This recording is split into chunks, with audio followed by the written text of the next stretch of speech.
जल में कुमुदिनी बसे, चंद्र बसे आकाश, श्री वल्लभ मेरे मन बसे, इन चरणन की आस। सर्वे ने सादर भगवत स्मरण। सर्वप्रथम आजना महान उत्सवनी आप सर्वे ने कोटि कोटि मंगलमय बधाई। आजना कार्यक्रमना मुख्य नाभिबिंदु स्वरूप परम पूज्य जे श्रीना श्री चरणारविंद में सदन्य दंडवत प्रणाम। आपना पूज्य मातृचरण बेटीजी आपने सादर वंदन अने आप श्रीनी आज्ञा लई शब्दोनी आजनी अपनी भावयात्रानो આપણે प्रारंभ करिए।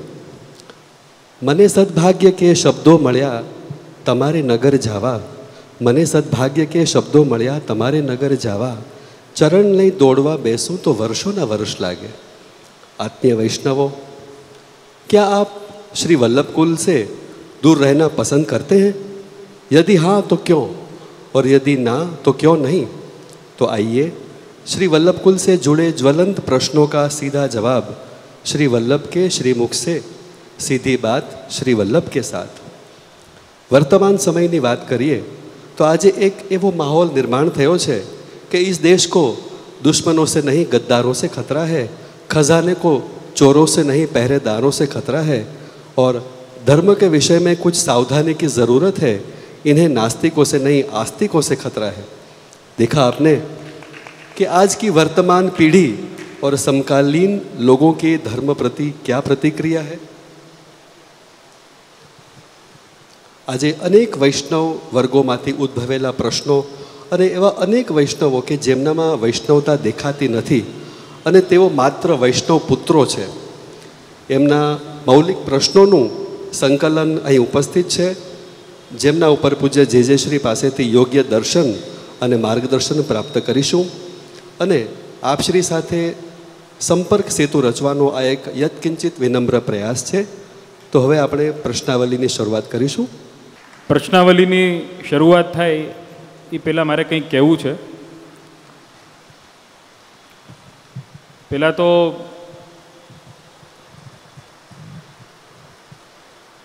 मन लागे छे इंडिया टीवी में एक शो आवे छे कि आवतो तो ई मने नहीं ध्यान में, बहुत फेमस एंकर है, न्यूज़ एंकर रजत शर्मा, एनु नाम हतुं आपकी अदालत, जोता हशो नहीं बधा।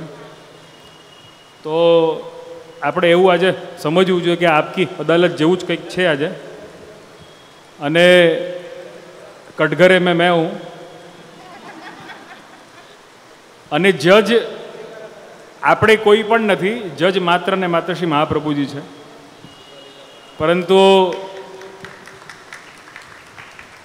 अमे लोकाए घणा आना उपर विचार करेला छे।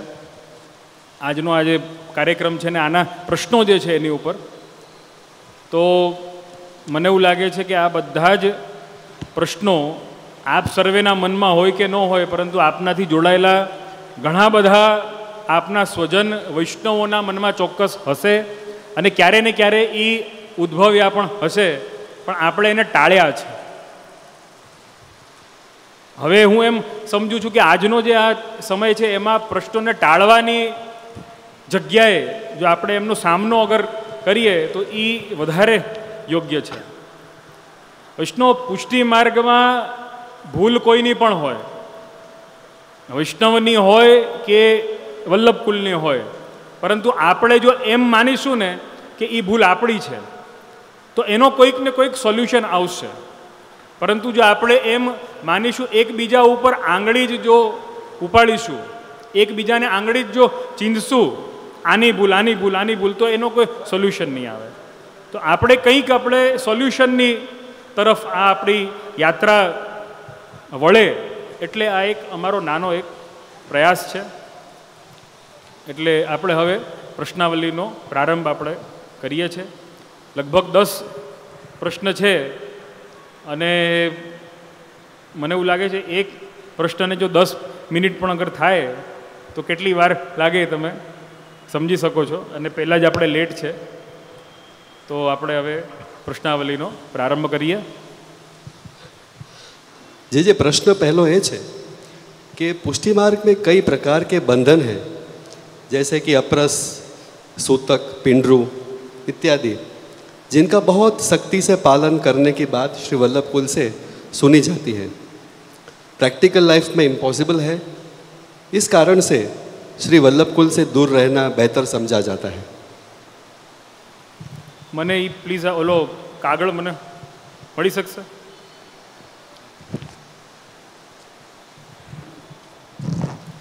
તો મને પ્રત્યુત્તર આપવામાં જરા ઇઝી રહેશે.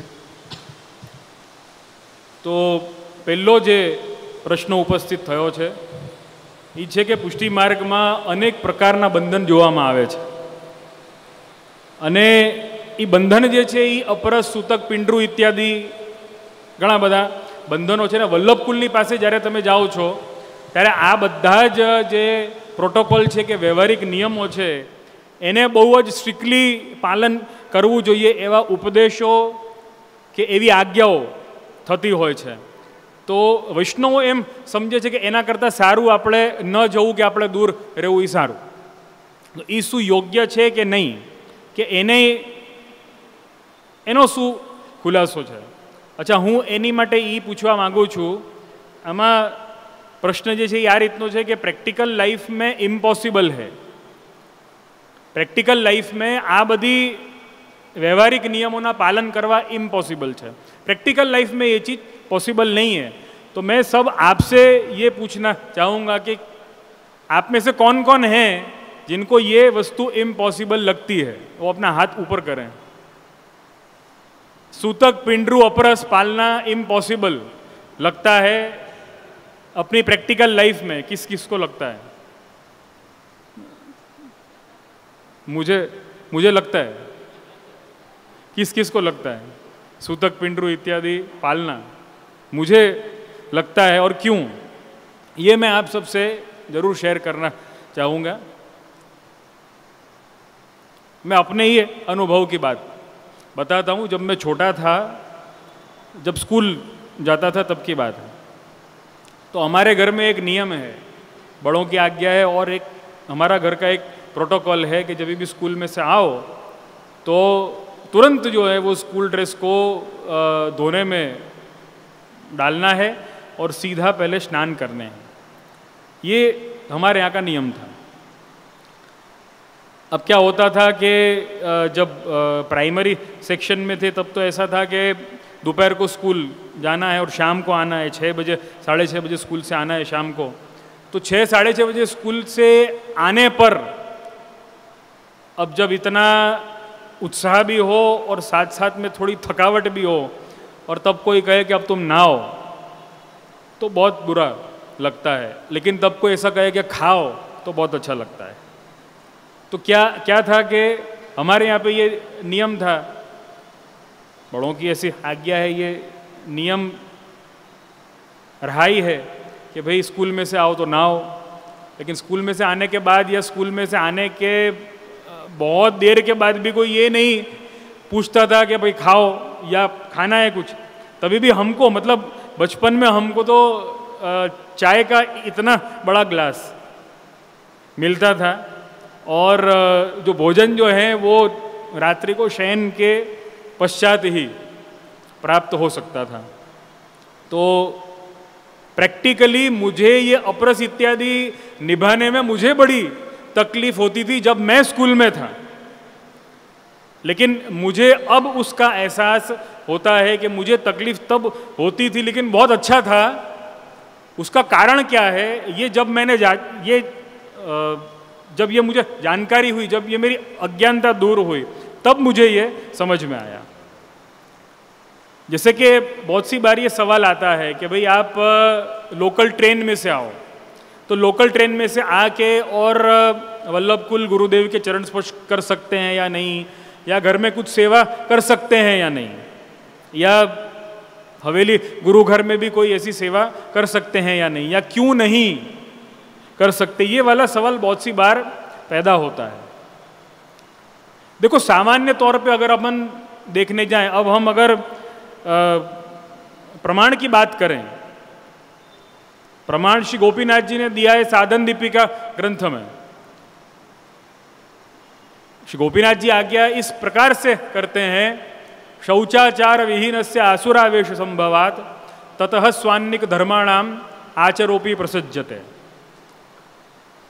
जो शौच आदि आचार का यथाविधि पालन नहीं करता, शौच आदि आचार का अर्थ क्या है? सूतक, पिंडरू, अपरस वगैरह, मतलब शुद्धि का पालन नहीं करता, उसमें आसुरावेश की संभावना बहुत प्रबल हो जाती है। ऐसा श्री गोपीनाथ प्रभु चरण का कहना है साधन दीपिका में। अब इस बात को थोड़ा गहराई से समझने का प्रयत्न करते हैं कि शौचाचार का पालन नहीं किया तो आसुरावेश कहाँ से आ जाएगा, और आसुरावेश का अर्थ क्या है? वैसे आसुरावेश का अर्थ जो है वो असुरों के समान बन जाना नहीं है, लेकिन असुरों के समान आवेश आ जाना, मतलब वो विचार आ जाना या विचार मन में बैठ जाना है। तो जब हम सूतक, पिंडरू इत्यादि का पालन नहीं करते हैं या अपरस का पालन हम करते नहीं हैं, तो आसुरावेश का अर्थ ये है कि हमारी इंद्रियों में शुद्धता नहीं रहती है।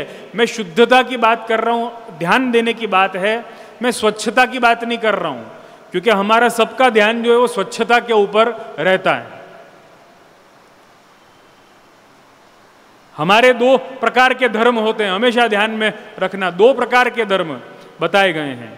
अगर अपने संप्रदाय की बात करें तो देह धर्म और आत्म धर्म, और सामान्य सनातन हिंदू धर्म की बात करें तो यही देह धर्म और आत्म धर्म को अलग नामों से जाना गया है, स्वाभाविक धर्म और भागवत धर्म ऐसा कहा जाता है। अब स्वाभाविक धर्म हम जीते हैं, स्वाभाविक धर्म में स्वच्छता का बहुत बड़ा रोल है, लेकिन भागवत धर्म में अथवा आत्म धर्म में शुद्धता का बहुत बड़ा रोल है।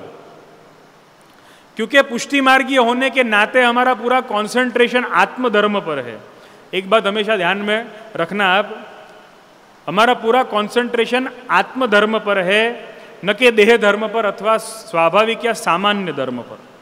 धर्म की व्याख्या क्या है वो भी अपन धीरे धीरे समझेंगे, लेकिन अभी अपन इतना समझते हैं कि दो प्रकार के धर्म हैं। अब जब आत्म धर्म पर हमारा कंसंट्रेशन होगा तो हमें शुद्धता की आवश्यकता विशेष तौर पर पड़ती है। क्यों? जैसे कि आत्म धर्म पर हमारा कंसंट्रेशन होने के कारण हम जब से हमने शरण दीक्षा ली है तब से हमें एक कंठी पहननी है, और जब से हमने आत्मनिवेदन दीक्षा अर्थात ब्रह्म संबंध दीक्षा ली है तब से दो कंठी पहननी है। इसका मतलब क्या होता है मालूम है आपको? आपको शायद ध्यान हो कि नहीं हो, लेकिन ऐसा सुना गया है कि रामानुज संप्रदाय में वैष्णव संप्रदाय 4 हैं। सनातन हिंदू धर्म में वैष्णव संप्रदाय 4 हैं, रामानुज, मध्व, निम्बार्क और वाल्लभ, अपन सब वाल्लभ हैं। तो ये चारों संप्रदाय में, मतलब रामानुज संप्रदाय जो है उसमें 24 घंटे कंठी पहन करके रखी नहीं जाती। उनकी पूजा विधि हो गई तो कंठी उतार के और खूंटी पर टांग दी जाती है। पूजा का फिर समय हुआ तो वापस पहन सकते हो। लेकिन अपने यहाँ पर क्या नियम है कि भाई कंठी उतारना ही नहीं, 24 घंटे पहन करके ही रखनी है। क्यों? क्योंकि अपना कंसंट्रेशन आत्म धर्म पर सबसे ज्यादा है, एनी टाइम। क्योंकि हमारा जो कर्तव्य है, हमारी आइडेंटिटी है, वही सेवक के तौर पे जानी जाती है। तो सेवक कौन है? जो सेवा के लिए तत्पर रहता है। अब समझो कि सेवा का समय हुआ या सेवा की कोई अचानक से आज्ञा हुई, अब तो वो आदमी कंठी ढूंढने बैठ जाए तो ये कुछ ऐसा ही है कि आप स्कूटर पर जा रहे हो और स्लिप होने वाले हो ये मालूम पड़ा और आपने हेलमेट डाल लिया। ऐसा तो नहीं हो सकता ना, ऐसा नहीं हो सकता। एक्सीडेंट होने वाला है और गाड़ी में और सीट बेल्ट बांध लिया, नहीं हो सकता। तो आपको सीट बेल्ट हमेशा बांध करके रखना है। आप स्कूटर पे बैठे नहीं कि आपको हेलमेट पहनना है। ऐसे ही पुष्टि मार्ग में प्रविष्ट हुए नहीं कि आपको कंठी पहननी है। आत्मधर्म पर कंसंट्रेशन अपना ज्यादा है, ज्यादा नहीं, पूरा आत्मधर्म पर ही कंसंट्रेशन है।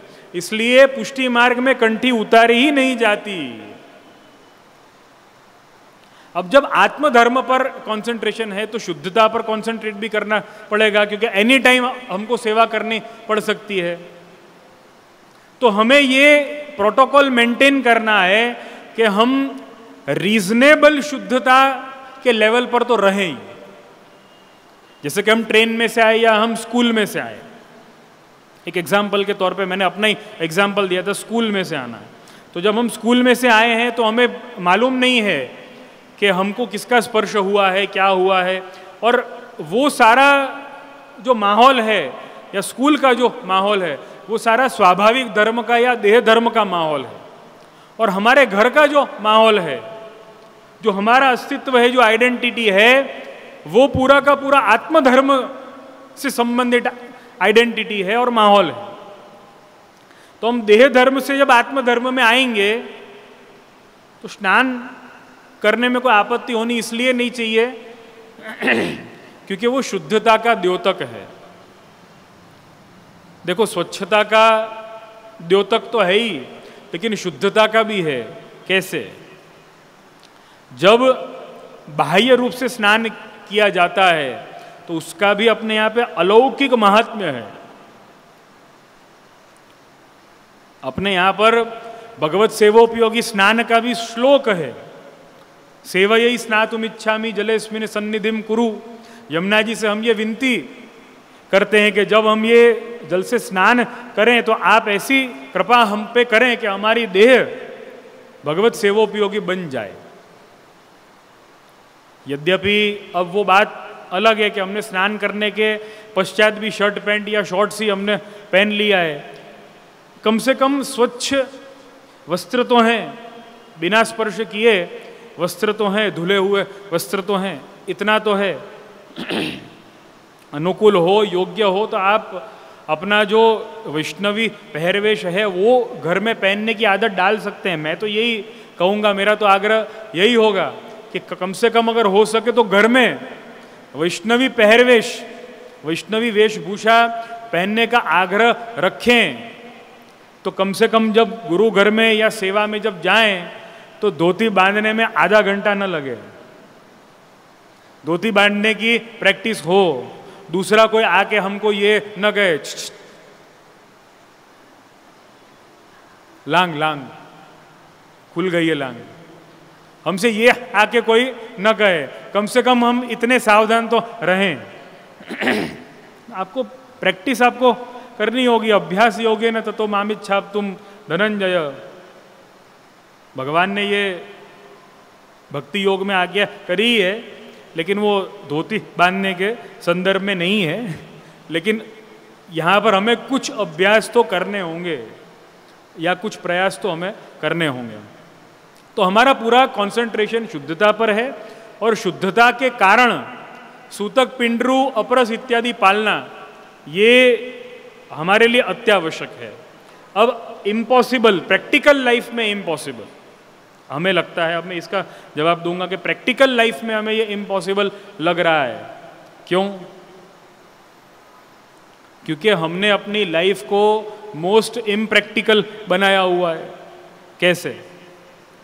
हम दो आइडेंटिटी से जीते हैं, हम दो आइडेंटिटी से जीते हैं। कैसे? जब हम बाहर जाते हैं तो हम मॉडर्न हो जाते हैं, सारा भक्ति भाव और सारी सेवा जो है वो घर में आने के बाद या गुरु घर में जाने के बाद, हवेली में जाने के बाद या ठाकुर जी सन्मुख होने के बाद ही आती है। वैष्णव, एक बात हमेशा ध्यान में रखिएगा आप, अगर हमें 2 घंटे की सेवा करनी है दिन में, अगर हमारे यहाँ का ऐसा सेवा क्रम है कि सेवा करने में 2 घंटे लगते हैं, तो 2 घंटे की सेवा के लिए 22 घंटे की तैयारी करनी पड़ेगी। और 22 घंटे की तैयारी वो ये शुद्धता के कारण हो सकेगी। आप 24 घंटे ठाकुर जी के सन्मुख में बैठ करके मंगल भोग, राजभोग, शयन भोग, मंगल भोग, राजभोग, शयन भोग ये नहीं कर सकते आप। ऐसी तो आज्ञा श्री महाप्रभु जी ने भी नहीं करी है। तो आप कर क्या सकते हैं?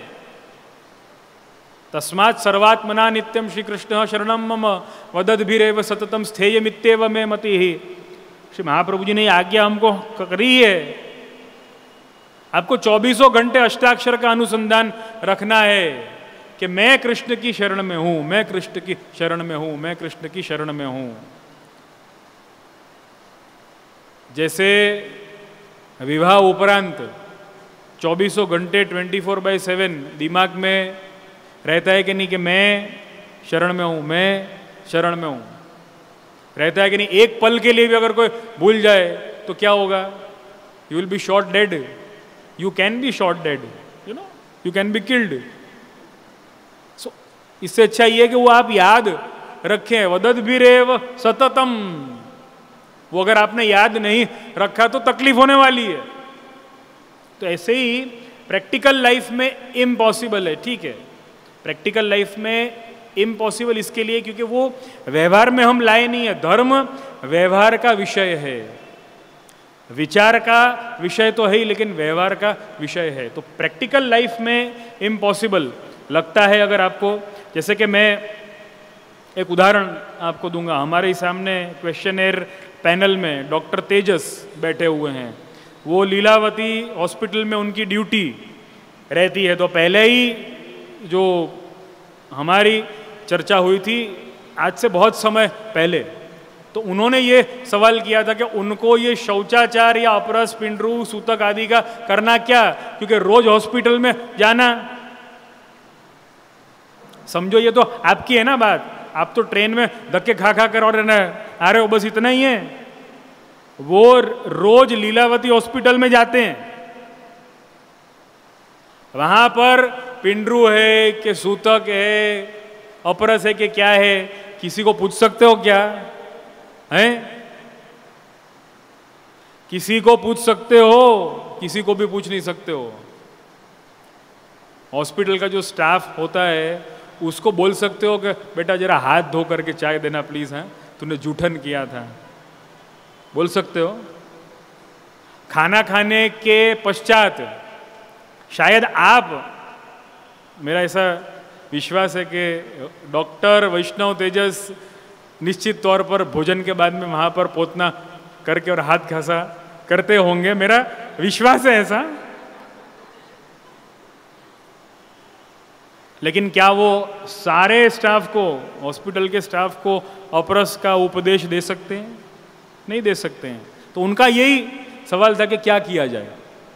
तो मैंने उनको सिंपल यही बात है ना कही, अब देखो उनकी ड्यूटी रोज 8 घंटे 9 घंटे जो भी रूटीन हो उनका, या जो भी मतलब जो वर्क में जैसे काम की मांग हो उसके अनुसार उनके टाइमिंग्स रहते हैं। अब उतने समय में वो कितनी अपरस पाल सकते हैं तो आप समझ ही गए होंगे। तो मैंने उनको वही कहा कि आप एक काम करो, अपने घर के बाथरूम में खूंटी के ऊपर 2 कंठी आप पधरा करके रखो। हॉस्पिटल से जैसे ही आप आओ तो आपका टिफिन है, बॉटल है, वस्त्र हैं और आप खुद हो, सब आप स्नान कर लो और 2 कंठी की जोड़ी रखो आप। एक कंठी स्पेशली फॉर हॉस्पिटल और दूसरी कंठी जो है वो घर आने के बाद में, मतलब एक देह धर्म के लिए और दूसरी आत्म धर्म के लिए, दूसरा कोई उपाय नहीं है इसमें। तो ये वही करते हैं और इससे ज़्यादा कुछ नहीं हो सकता। तो मुझे लगता है कि प्रैक्टिकल लाइफ में इम्पॉसिबल को कैसे पॉसिबल किया जाए, इससे अच्छा एग्जाम्पल नहीं हो सकता। क्योंकि वो रोज सूतक से, पिंडरू से और न जाने कितने कितने और कैसे कैसे शास्त्र में जिनको हीन बताया गया है, ऐसे आशौच से वो नित्य पास ऑन होते हैं। फिर भी प्रैक्टिकल लाइफ में इम्पॉसिबल को कैसे पॉसिबल किया जाए वो आपकी निष्ठा पर है। वो आपकी निष्ठा पर है कि आप आत्मधर्म को कितना सीरियसली लेते हैं। अब आपको सीरियसली लेना ही नहीं है। देखो एक तो क्या होता है कि प्रॉब्लम का सॉल्यूशन, और दूसरा होता है प्रॉब्लम का कैलकुलेशन। एक जन वो होते हैं कि जैसे अभी मैंने सॉल्यूशन दिया तो सॉल्यूशन उन्होंने नहीं लिया, उस पर कैलकुलेशन उन्होंने स्टार्ट किया। अच्छा वो तो क्या है, डॉक्टर है तो हो सकता है, हम ऐसा थोड़ी कर सकते हैं, कैलकुलेशन। तो एग्जाम्पल है, उससे सॉल्यूशन आप लो। देखो एग्जाम्पल भी किस ढंग से लिए जाते हैं ये देखने वाली बात है। एग्जाम्पल भी किस ढंग से लिए जाने चाहिए। अब उदाहरण के तौर पे मैं बताऊं आपको कि एक महात्मा थे। वो महात्मा जो है वो वन में गए, जंगल में। जंगल में उन्होंने देखा कि सियार जो होता है, शियाड़ हो ना, शियाड़, सियार जो होता है, अब वो क्या है कि वो खुद इतना शिकार उससे होता नहीं है, कर नहीं पाता है वो बेसिकली। तो वो सियार जो होता है वो बड़े बड़े जानवरों के द्वारा मारे गए और छोड़े गए शिकारों से अपना पोषण करता है और अपना पेट भरता है। तो क्या हुआ कि जंगल का राजा जो है, सिंह जो है, उसने शिकार किया, उसमें से खाया और उसमें से छोड़ दिया, और उसमें से सियार की पूरी फैमिली का पेट भर गया। तो वो महात्मा ने जब वो सियार की ये परिस्थिति को देखी तो उन्होंने बड़ा भगवान की लीला के ऊपर उनको बड़ा विस्मय हुआ कि भगवान तो कैसे कृपालु हैं। देखो वो बेचारा सियार है, वो शिकार कर नहीं पाता है तो भी उसका पेट भगवान ने भर दिया। शिकार किया किसी और ने, उसने थोड़ा सा खाया, छोड़ दिया और बाकी का इसको मिल गया तो इसका काम हो गया। मतलब संसार में कोई भूखा रहता नहीं है। तो आज से मैं भी खाने पीने के लिए कोई प्रयत्न करूंगा नहीं। जब सियार का पेट भगवान भर सकते हैं तो मैं तो इंसान हूं, मेरा पेट भी भगवान भर ही देंगे, कुछ ना कुछ तो मुझे मिल जाएगा। तो चलो मैं आज से सब कुछ ये प्रयत्न ही छोड़ दूंगा कि मुझे कुछ खाना पीना है या मुझे कुछ पेट भरने के लिए प्रयत्न करना है। महात्मा थे तो उन्होंने क्या किया, उन्होंने सब कुछ छोड़ दिया और ध्यान लगा के और जंगल में बैठ गए। ध्यान लगा के जंगल में बैठे,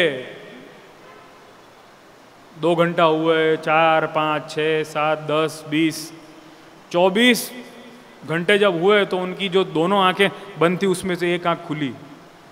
भगवान आए क्या, इधर उधर देखने लगे जरा, तो उनको दिखे नहीं भगवान कहीं भी। तो उनको थोड़ा हुआ कि भाई हो सकता है कि भूखा हूं तो मेरे नज़र में कुछ दोष आ गया होगा। तो थोड़ा रब किया थोड़ा आँखों को, फिर वापस जरा आँखें खोल करके देखी कि भगवान जैसा कोई आया क्या कि कुछ दे दे। कोई नहीं आया था। तो भगवान की राह देखते देखते देखते देखते देखते उनको हफ्ता भर हो गया, 6-7 दिन हो गए। आंख बंद करें, ध्यान में बैठे, लगे ही नहीं ध्यान, पेट खाली है। मराठी में वो कहा है ना, पहिल्या पेटोबा नंतर विठोबा। तो ऐसी ऐसी उनकी भी परिस्थिति हो गई। तो दुखी हो गए बहुत। अरे भगवान का नाम ही ले रहा हूँ, 5-6 दिन हो गए, भगवान आ ही नहीं रहे। अब 5-6 दिन है ना हुए, भगवान जब नहीं आए तो बड़े दुखी हुए और जंगल को छोड़ छाड़ के और फिर निकल गए कि भाई अब ये भगवान सब कुछ नहीं होता है, बेकार की बातें। दुखी हो गए, दुखी हुए, ऐसे ही भगवान आ गए। बोल बेटा क्या, अरे तो क्या आप इतने दिन आपका ध्यान किया और आप आए नहीं और अब आए हो? तो क्या क्यों, क्या क्या हुआ, क्या प्रॉब्लम क्या है तेरे को? उसने कहा कि आपकी भक्ति करने के लिए मैंने प्रकृति में से जो जो आपकी बनावट है उसमें से ही मैंने एक एग्जाम्पल लिया कि आप सबका पेट भरते हो तो मेरा भी पेट भर दोगे, लेकिन आपने तो मुझे भूखा रखा और ऊपर से आए भी नहीं, न किसी को भेजा। वो सियार के लिए न भिजवा दिया, मेरे लिए नहीं भिजवाया। मतलब सियार जो आपका नाम जानता भी नहीं है उसके लिए आपने ना भिजवा दिया, लेकिन जो आपका नाम ले लेके और 7-8-10 दिन से परेशान हो करके भूखा प्यासा बैठा हुआ है उसके लिए एक पल के लिए भी नहीं है, न उसको कुछ दिया। ये आपका कैसा न्याय है? भगवान ने बहुत अच्छी बात कही कि बेटा उदाहरण तो लेना सीख। तो क्या? तो कि मैंने तुझे जो उदाहरण दिया था वो क्या दिया था? सियार का और सिंह का उदाहरण। तूने क्या लिया? सियार का लिया। मुझे तुझे समझाना था कि सिंह बन, शिकार कर, लेकिन तूने सीखा क्या? तूने सियार बनूंगा, चुपचाप खाऊंगा। मैंने तुझे उदाहरण ये देना चाहा, समझाना ये चाहा कि सिंह बन, ये वाघ बन, वाघ। શિયાળ બનાય નહીં. આપણે દાખલો સમજીએ શું, લઈએ શું? શિયાળ બનવાનું, વાઘ નહીં બનવાનું. शिकार कोई और करे और खाए पिए कोई और. इस कारण से अपन को प्रैक्टिकल लाइफ में सब कुछ इम्पॉसिबल लगता है, क्योंकि उदाहरण हम सियार के लेते हैं, हम सिंह के उदाहरण नहीं लेते हैं. तो ये पुष्टि मार्ग जो है, वल्लभाचार्य जी जो है वो सिंह के उदाहरण लेने का सिखाता है.